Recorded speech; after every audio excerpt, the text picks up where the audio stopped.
बिहार विधानसभा की फिर 2 सीटों को लेकर हम हाजिर हैं और उन सीटों को स्कैन करेंगे, उन सीटों के मिजाज को जानने की कोशिश करेंगे, क्योंकि बिहार का इलेक्शन है जिस पर पूरे देश की नजरें टिकी होती हैं और कहा जाता है कि बिहार को साथ कर ही कोई देश की यानी कि प्रधानमंत्री की कुर्सी को भी साध सकता है। तो इसलिए बीजेपी का भी खास फोकस बिहार चुनाव पर होता है।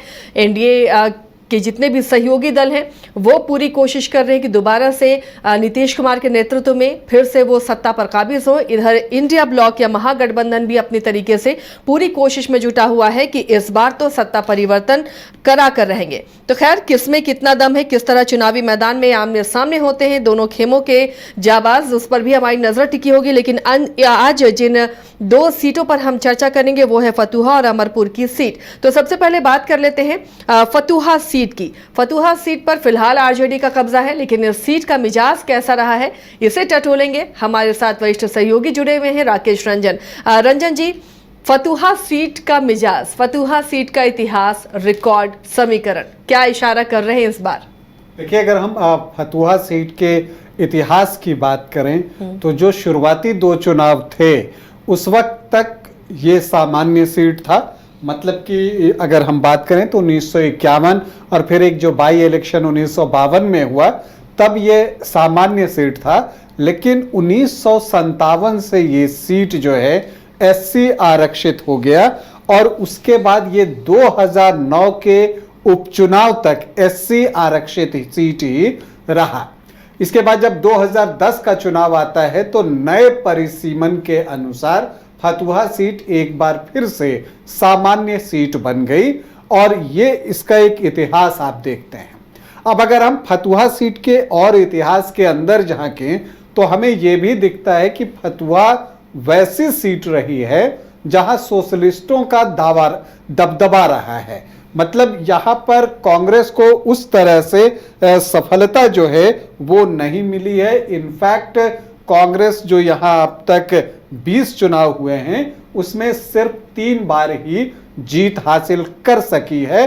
बाकी टाइम आप देखेंगे कि जो सोशलिस्ट पार्टी हैं, जो समाजवादी विचारधारा है, उसके लोग यहां से चुनाव जीतते रहे। आरजेडी यहां से 5 बार चुनाव जीतने में कामयाब रहा है। जेडीयू को 3 बार जीत मिली है। जनता दल 2 बार इस सीट को जीतने में कामयाब हुआ है। तो जनता पार्टी को भी 2 ही बार जीत मिली है और पीएसपी प्रजा सोशलिस्ट पार्टी जो है वो भी 2 बार जीती है।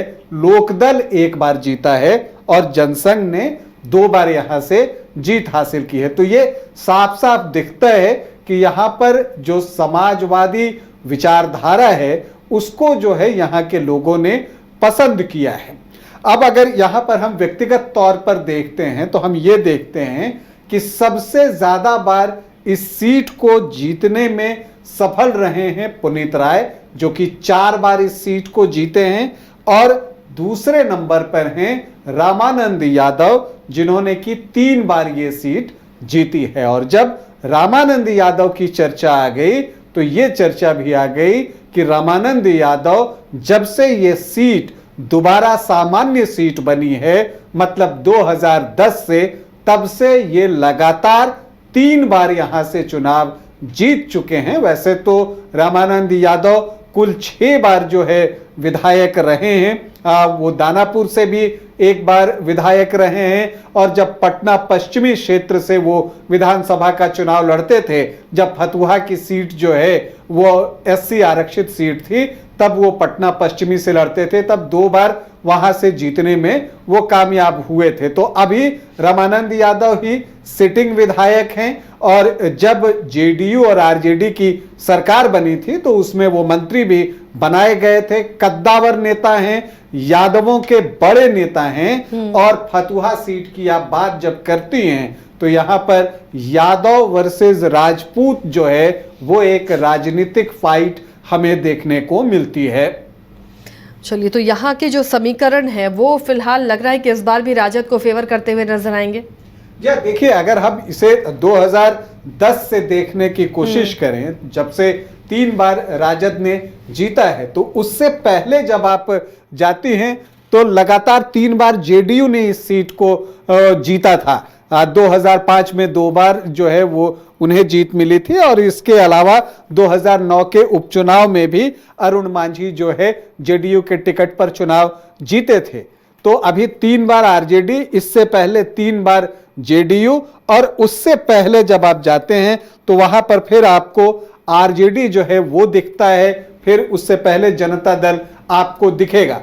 तो ये इस सीट का हाल है। और देखिए 2010 में हम बात करें तो डॉक्टर रामानंद यादव जब यहां से चुनाव लड़े थे तो उन्होंने जेडीयू को ही पराजित किया था। अजय कुमार सिंह जो कि राजपूत कैंडिडेट थे, उनको उन्होंने 9,656 वोटों से पराजित किया था। अब देखिए ये चीज आपको फिर आगे दिखती है 2015 में, जब आरजेडी कांग्रेस के साथ जेडीयू भी जुड़ जाती है और एक महागठबंधन बनता है, तो जीत का मार्जिन भी उसी रेशियो में बढ़ता है। जेडीयू के वोट आरजेडी की तरफ शिफ्ट होते हैं और 30,402 वोटों से डॉक्टर रामानंद यादव जो है वो जीतने में कामयाब होते हैं। और फिर आखिरी चुनाव जो 2020 में हुआ, वहां पर भी डॉक्टर रामानंद यादव ने 19,370 वोट से जीत हासिल की। एक और दिलचस्प चीज है कि 2010 में उन्हें लगभग 45%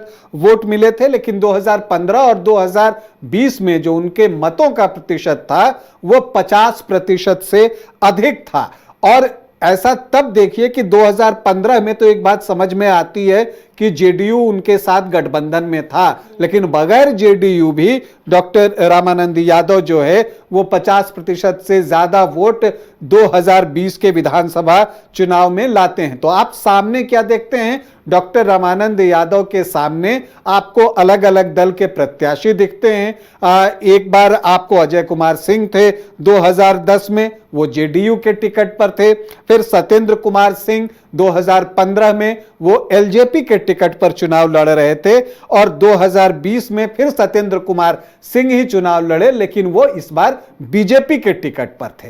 तो इस बार ये जानना बड़ा दिलचस्प है कि रामानंद यादव के खिलाफ कौन, या रामानंद यादव जो कि जीत का चौका लगाना चाहेंगे, क्या टिकट उन्हें ही मिलता है, या जो है चूंकि उनकी बढ़ती उम्र को देखते हुए जो राजद है वो टिकट बदलने की भी सोच सकता है। तो फिर वैसी परिस्थिति में क्या उनके परिवार में किसी को टिकट दिया जाता है या फिर एक बार फिर से उन पर ही विश्वास जिताया जाता है। लेकिन जब हम बात करते हैं कि एनडीए की तरफ से कौन उम्मीदवार हो सकता है, तो देखिए बीजेपी ने पिछली बार सत्येंद्र कुमार सिंह को टिकट दिया था, उससे पहले एलजेपी ने सत्येंद्र कुमार सिंह को टिकट दिया था। 2 बार से वो चुनाव हार रहे हैं।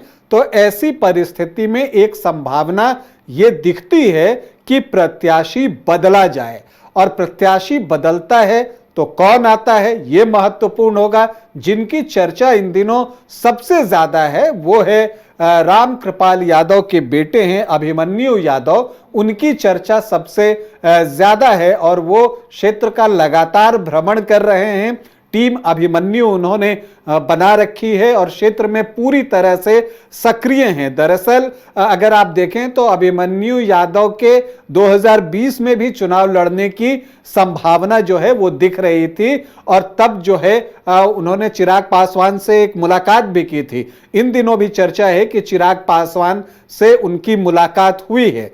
तो क्या ये एक इशारा है कि बीजेपी ही यहां से चुनाव लड़ेगी, या फिर चिराग पासवान की एलजेपी आरवी जो है उसको यहां से टिकट दिया जाए? क्योंकि जो फतुहा की सीट है आसिया जी, इसे रामविलास पासवान ही अपने समय से एलजेपी से जोड़कर देखते थे, और इसकी जो एक बड़ी वजह थी वो ये थी कि जो रामविलास पासवान के समधी हैं पुनीत राय, वो यहां से 4 बार चुनाव जीतने में जो है वो कामयाब हुए थे, जिनकी की चर्चा हमने शुरू में भी की थी कि 4 बार यहां से पुनीत राय जीते हैं। तो उस वक्त से ही रामविलास पासवान और एलजेपी को लगता है कि यह सीट उनके लिए ही है, क्योंकि एक तरफ यह भी चर्चा है कि राम कृपाल यादव हो सकता है दानापुर से चुनाव लड़े, तो पिता पुत्र को बीजेपी से तो टिकट दोनों को मिल जाए, यह संभावना थोड़ी कम दिखती है। अब अगर मान लीजिए कि फतुहा में बीजेपी से बात नहीं बनती है तो यह हो सकता है कि एलजेपी से अभिमन्यु यादव को टिकट मिल जाए। लेकिन अगर अभिमन्यु यादव को टिकट मिलता है तो चूंकि यहां पर जो यादव वोटर्स हैं उनकी संख्या बहुत अच्छी है, लगभग 90 से 95,000 वोटर्स जो हैं वो यादव हैं। जब आप यादव लैंड की बात करते हैं, यादव के गढ़ की बात करती हैं, तो जब आप राघोपुर की बात करती हैं, मनेर की बात करती हैं, हसनपुर की बात करती हैं, तो आपको साथ में जो है फतुहा की भी बात करनी होगी, क्योंकि यहां पर भी यादव बाहुल्य है और यादव का एक डोमिनेशन है। और आप देखिएगा कि जो फतुहा है और राघोपुर, जहां से कि तेजस्वी यादव चुनाव लड़ते हैं, गंगा नदी के एक तरफ फतुहा, दूसरी तरफ राघोपुर, तो कॉम्बिनेशन भी आपको दिखता है। जैसे राघोपुर में आप देखते हैं यादव और राजपूत की बहुलता है, उसी तरह से यहां पर फतुहा में भी यादव भी हैं और फिर उसके बाद राजपूत भी हैं। साथ ही कुर्मी वोटर्स भी यहां पर बेहद महत्वपूर्ण है, उनकी संख्या भी अच्छी है। राजपूत वोटर्स की हम बात करें तो 40-45 हजार के आसपास लोग कहते हैं कि इतने राजपूत वोटर्स हैं। कुर्मी, धानुक और कोयरी को आप मिला लें तो 30 से 35 हजार के आसपास पहुंच जाता है। भूमिहार, ब्राह्मण, कायस्थ जोड़ लें तो लगभग 20,000 वोटर्स हैं। वैश्य एक बार फिर से अकेले 20,000 वोटर्स के आसपास वैश्य वोटर्स भी आपको दिखेंगे।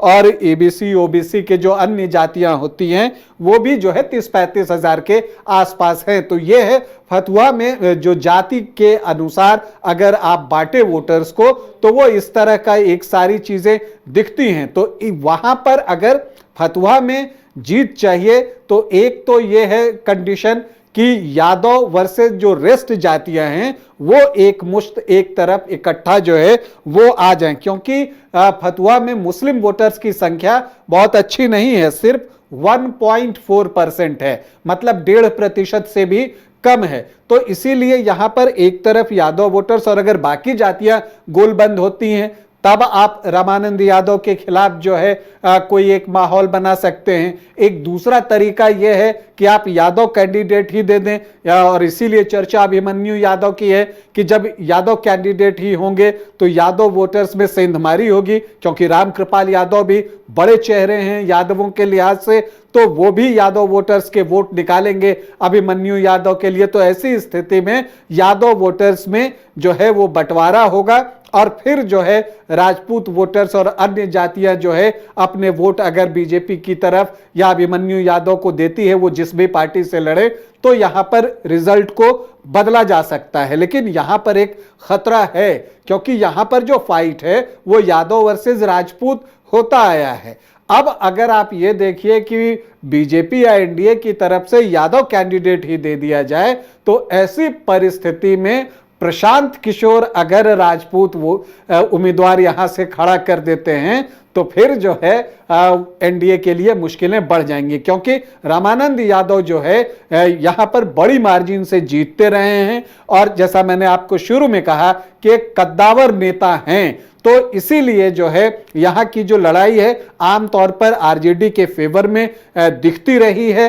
अब इस बार उसे बदलने के लिए एनडीए पूरा जोर लगाने वाला है और यह देखना होगा कि रामानंद यादव के खिलाफ एनडीए किसे उम्मीदवार बनाता है और जिसे भी उम्मीदवार बनाता है उसे जनता कितना प्यार देती है।